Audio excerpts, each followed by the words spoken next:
थोड़ी सी भी नहीं, मुंह कोई नहीं शंका लटका है, करना तनाव चाहिए। में है, तनाव में है, कोई कोई कुछ खोपड़ी भी खुजा नहीं रहा होगा है, कोई टीएमसी। उंगली चबा रहा है आप कि क्या बंगाल में वाकई अगर मैं यही आपको, एग्जिट पोल है, मैं क्योंकि देखो इतना हमने तो एग्जिट पोल कॉन्फिडेंटली किया आपको नहीं, बोल रहा हूँ हमने तो क्योंकि एग्जिट, हम हाँ ग्राउंड जीरो हाँ, में अजीत हम कुछ कहना काम चाह रहे हैं। करते हैं, लोगों के बीच काम करते हैं, लोगों हाँ का पल्स हम समझते हैं, तो हाँ। इसीलिए मैं बोल रहा हूँ कि टीएमसी पिछली बार से ज्यादा सीटें लेकर इस अरे बार सुन तो लो क्या फिर कह रहे से हैं। चौथी बार टीएमसी हाँ, एक मिनट मतलब आप पावर में सुनिए, आएगी। सुनिए।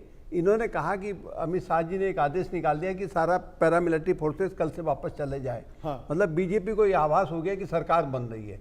अमित शाह जी ने शायद 90 दिन के लिए तब उनको वहां रोकने के लिए कहा था कि अगर ममता की सरकार बनती है, क्योंकि जब पिछली बार सरकार बनी थी तो बीजेपी वालों का इन्होंने कार्यकर्ताओं की सुरक्षा भी तो करनी पड़ती है ना, कार्यकर्ताओं क्योंकि हर बार ये की शिकायत अजीत आती जी, है साहब कार्यकर्ता पिट रहा है बहुत। क्योंकि देश के गृह नहीं, मंत्री उनको आप आवाज आप तो चुनाव लड़ के वापस पार्टी में निकल नहीं जाते रख हो। सकते। सरकार आप बन नहीं रही रख है, सकते। इसलिए अगर आदेश निकाल चुनी दिया। सरकार आ जाता है, उसके बाद केंद्रीय जो होम मिनिस्टर है उनके पास कुछ नहीं रहता है लॉ एंड ऑर्डर नहीं स्टेट नहीं सब्जेक्ट का। नहीं, नया नहीं, जो उन्होंने देखिए नवनिर्वाचित सरकार देखिए आएगा, आप राजनीतिक दल में हैं, राजनीतिक दल को ये डिसीजन पता चलेगा। लग जाता है, आप राजनीतिक पार्टी से जुड़े। देखिए मेरे को भी काफी लंबा अनुभव है, राजनीतिक पार्टी को पता लग जाता है कि हम चुनाव हार रहे हैं या जीत रहे हैं, ठीक है। और जब अगर भारत वो हार सरकार भी रहे, भारत ये सरकार सब के सिर्फ पास तो इसीलिए बहुत कह बड़ा रहे थे नेटवर्क है। ताकि नहीं, अपने मैं कार्यकर्ता अजीत को जी जो थोड़ा बंगाल को लेकर यहां रोकना चाहता हूं। देखिए बंगाल में स्थिति क्या है, बंगाल में टीएमसी समर्थक अगर वोट डाल रहा है तो नहीं बताएगा, क्योंकि जो स्थिति है ना, पैरामिलिट्री फोर्सेस, एनआईए सड़कों पर घूम रही थी, बहुत ज्यादा सिक्योरिटी थी, तो अगर उसे लग रहा है कि बीजेपी की सरकार हो रही तो वो भी चिन्हित हो सकता था, वो भी चिन्हित हो सकता है। और बीजेपी का व्यक्ति जो बीजेपी का कार्यकर्ता है या बीजेपी का वोटर है, वो बीजेपी को वोट डाल रहा है, वो भी नहीं बताएगा कि मैंने बीजेपी को वोट डाला है। तो ये इस बार बड़ा रोचक तथ्य है, कोई किसी को बताएगा नहीं, बिल्कुल आप क्योंकि सही कह रहे हैं। नजर हटी और दुर्घटना घटने की तैयारी है। तो उस दुर्घटना से बचने के लिए देखिए मतदाता भी तो समझदार हो गया ना, कि राजनेता तो चुनाव लड़ लिए, जुमले उमले सब हो गए, उसके बाद सब अपने अपने घर पर निकल लेते हैं, लेकिन फेस किसको करना पड़ता है, दुश्मनी किसकी होती है, जो जमीन पर मौजूद होता है ना, जो पार्टी का कार्यकर्ता है, जो मंडल कमंडल का जो कार्यकर्ता होता है, वो झेलता है, वो पूरा 5 साल झेलता है, तो वो बताएगा ही नहीं, वो ऐसे हाथ पीछे बांध के खड़ा हो जाएगा, मुस्कुराता रहेगा और उसके बाद कहेगा देखो क्या होगा, कुछ समझ में नहीं आ रहा है। तो ये एक बड़ी रोचक तथ्य है। लेकिन पोल जो निकल कर आए हैं उसमें 294 सीटें हैं, 148 पर बहुमत है।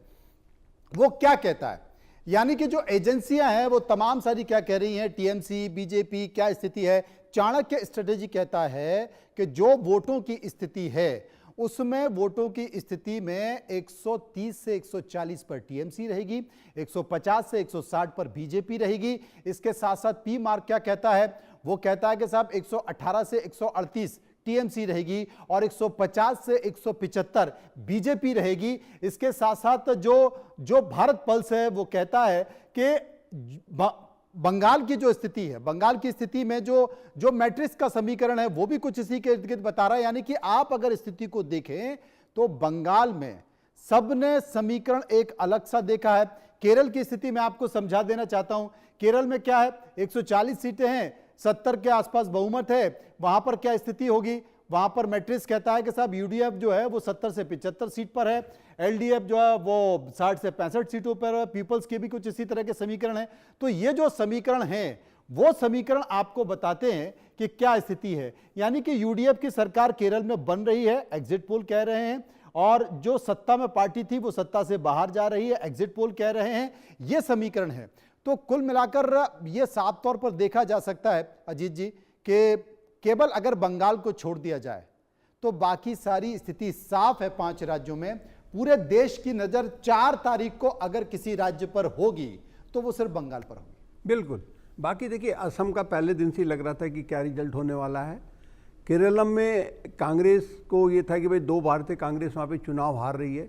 इस बार 10 साल की एंटी इनकम्बेंसी थी लेफ्ट फ्रंट की गवर्नमेंट के खिलाफ, और कांग्रेस को एकमात्र उम्मीद किसी राज्य में थी तो वो केरलम में थी। केरलम में सरकार बन रही है कांग्रेस की, अभी तक के एग्जिट पोल ये दिखा रहे हैं, लेकिन बहुत नज़दीकी मामला है। अभी 4 मई को क्या होगा कह नहीं सकते, लेकिन फिलहाल कांग्रेस के लिए एक राहत भरी खबर है एग्जिट पोल के। लेकिन असम में कितनी करारी हार हो रही है ये कांग्रेस के लिए चिंतन का विषय है। इसी तरीके से तमिलनाडु में देखें, तमिलनाडु के अधिकांश एग्जिट पोल दिखा रहे हैं डीएमके जो सत्ताधारी पार्टी वापसी कर रही है।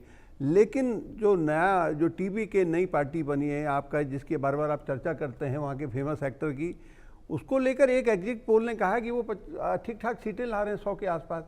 अब मतलब इनमें भी सारा कहते हैं ना, तभी टेंशन, आपने कहा नहीं मेरे चेहरे पे टेंशन ही, बड़ा टेंशन वाला एग्जिट पोल हो गया ये कि क्या तो पहले ही बोल दिया था। हाँ, आपके चेहरे को देखकर ही तो बोला था। हाँ, अब हरियाणा का, अब आप स्वीकार कर रहे हैं। हरियाणा का एग्जिट पोल याद नहीं है आपको? हाँ। हरियाणा के एग्जिट पोल में क्या हुआ था, सबने कांग्रेस की सरकार बना दी थी, लेकिन अगले दिन पता चला कि सरकार वहां बीजेपी की बन गई है। तो कहने का मतलब है एग्जिट पोल कई बार सही भी निकलते हैं, कई बार गलत भी निकलते हैं। माधवी जी, एक सवाल मैं पूछना चाहता हूं आपसे, क्योंकि देखिए वामपंथियों की सरकार थी, बहुत रक्त चरित्र था बंगाल की राजनीति में, और मुझे लगता है भी। वामपंथियों की सरकार चली गई, ममता की सरकार वापस आ गई, लेकिन बीजेपी की राजनीति का चरित्र नहीं बदला।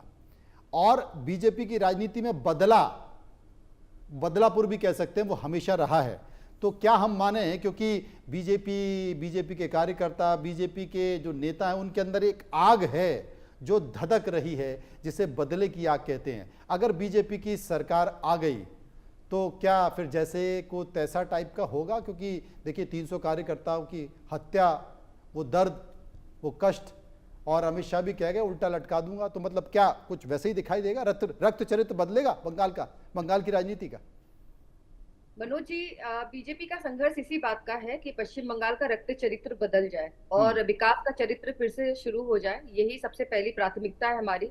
मैं आपको यहाँ निश्चित रूप से कह सकती हूँ एकदम कि कोई भी ऐसा बदला बदली किसी से कुछ नहीं किया जाएगा, कोई बदला नहीं लेना, हमें कोई रिवेंज नहीं लेना, हमें किसी को उल्टा नहीं लटकाना। ये कहने की बात है। कारण क्या है, देखिए हम लोग कितनी मतलब हंसी के साथ बहुत ही सरलता से इस चीज को उड़ा दे रहे हैं हंस के, कि भाई पश्चिम बंगाल में जो है चुनाव के बाद जो हिंसा होती है, ये बोलते बोलते बोलते इतनी आदत में आ गया है, नॉर्मल हो गया है। कोई भी चीज को बार बार बोलते जाओ तो वो आदत नॉर्मल हो जाती है चीजें, लेकिन ये नॉर्मल नहीं है। आप समझिए कि वाकई में जो लोगों के साथ हिंसा हुई है, जिनके घरों में लोगों की मौत हुई है, जिन लोगों ने डर के मारे अपने बहुत सारे कष्ट को सहा है, ये एक मामूली बात नहीं है, ये बहुत बड़ी बात है। और पश्चिम बंगाल के लिए ये बहुत ही एक तरीके से कह सकते हैं कि दुर्भाग्यपूर्ण स्थिति है कि जो लोकतांत्रिक देश में हर व्यक्ति को अपने दल को, अपने पार्टी को चुनने का अधिकार है, अपने मत को देने का अधिकार है, वहां पश्चिम बंगाल को उसके लिए संघर्ष करना पड़ता है, जान गंवानी पड़ती है, डर के रहना पड़ता है। इसीलिए हमारा शुरू से एक नारा रहा कि भय मुक्त बंगाल बनाना है, और इसी नारे के साथ भारतीय जनता पार्टी इस चुनाव में उतरी थी।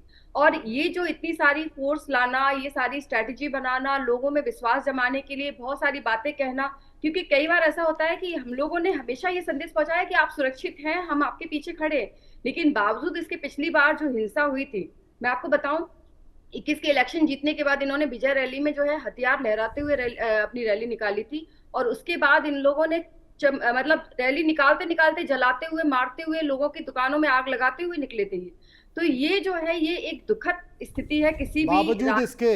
निरंजन जी, और मैं वही कह रही हूँ कि कोई बदला नहीं लिया जाएगा, हम केवल बंगाल को उसकी गरिमा और उसकी अस्मिता और उसके गौरव को लौटाने के लिए काम करेंगे। बावजूद इसके देखिए कितनी अच्छी बात कर रही है माधवी जी कि कोई सरकार आ भी गई तो कोई बदला नहीं, कुछ नहीं, राजनीति का रक्त चरित्र बदलना है, बस विकास का चरित्र बनाना है। और मुझे लगता है अगर आपकी सरकार आ जाएगी तो आप भी इसी पथ पर चलेंगे। नहीं, आप नहीं, हम तो बिल्कुल इसका बदला लेंगे। जो कुछ भी उन्होंने कहा है और जो कुछ भी बंगालियों को सहना पड़ा है, हम सब उसका बदला लेंगे। और ये लीगल तरीके से we are going to take retribution. एकदम आप निश्चिंत रहिए। हम 4 मई को लीगल तरीका कह रहे हैं, ये कट्टे लहराने लगेंगे तो बोलेंगे हमारा लीगल तरीका है। बंगालियों के ऊपर जो इन्होंने जुल्म किया, इसके खिलाफ हम जरूर बदला लेंगे। It should be clear to the BJP. तो मैं आपको ये बता रही हूँ कि अगर आप बदला लेंगे तो फिर आप बचेंगे नहीं, इतना याद रखिएगा। तो फिर तो रक्त चरित्र बदलेगा नहीं, फिर तो मैं बता रहा हूँ मनोज जी देखिए, ये तय हो गया। इलेक्शन कमीशन को इसके लिए हम लोग बधाई दे सकते हैं कि कम से कम जो 2 चरणों में चुनाव हुई, चुनाव के दरमियान में जो हिंसा होती थी, कम से कम जो उस प्रकार की हिंसा की इंटेंसिटी में काफी कमी दिखी है। बहुत ज्यादा अर्धसैनिक बलों की तैनाती का एक लाभ तो ये हम लोगों को सीधा सीधा दिख रहा है। अब रही बात कि भाई चुनाव के बाद की स्थितियों को लेके, देखिए, चाहे वो गृह मंत्री कुछ भी दावा कर दें, वादा कर दें, अगर भारतीय जनता पार्टी की सरकार बनती तब तो वो अपने दावे पे रह सकते हैं, लेकिन चुनाव आचार संहिता जैसे ही जो है कि मुख्यमंत्री शपथ लेंगे, चुनाव आचार संहिता खत्म हो चुका होगा, तो उसके बाद लॉ एंड ऑर्डर की पूरी स्थिति जो है वो राज्य सरकार के पास होगी। और हमें लग रहा है कि टीएमसी समर्थक यहाँ उनकी बात ऐसे सुन के मैं भी चौंक गया था, लेकिन जब उन्होंने लीगल शब्द कहा तो फिर मैंने राहत की सांस ली, चूंकि लोकतंत्र समझदार आदमी है ना, चूंकि लोकतंत्र आपको चौंका भी दिया और आपको मना भी लिया।